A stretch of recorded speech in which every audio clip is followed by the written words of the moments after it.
একটি পেন ও পেন্সিলের একত্রে মূল্য ৫৫০ টাকা। পেন ও পেন্সিলের মূল্যের পার্থক্য ৬০ টাকা হলে পেন ও পেন্সিলের আলাদা আলাদা মূল্য কত?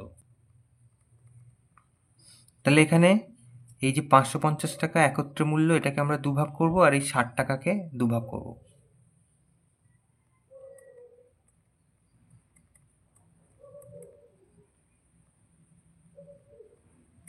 $২৭৫ হলো এখানে, আর এই ৬০কে যদি আমরা ২ দিয়ে ভাগ করি তাহলে ৩০ টাকা।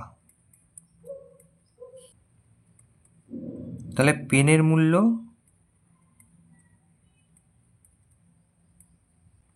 সমান সমান একটার ক্ষেত্রে যোগ করব, একটার ক্ষেত্রে বিয়োগ করব। ২৭৫ যোগ ৩০, ৩০৫ টাকা।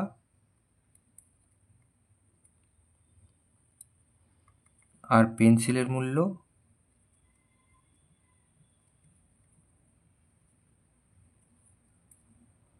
২৭৫ বিয়োগ ৩০, তার মানে ২৪৫ টাকা। তাহলে আমরা এখানে ধরে নিলাম পেনের মূল্যটা বেশি, তো ৩০৫ টাকা পেনের মূল্য বললাম, তাহলে পেন্সিলের মূল্য হবে ২৪৫ টাকা।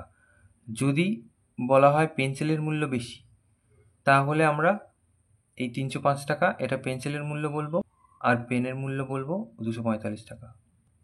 এখানে যেহেতু কিছু বলা নেই, অতএব পেনের মূল্যটা আমরা বেশি ধরলাম ৩০৫ টাকা, পেন্সিলের মূল্য ২৪৫ টাকা।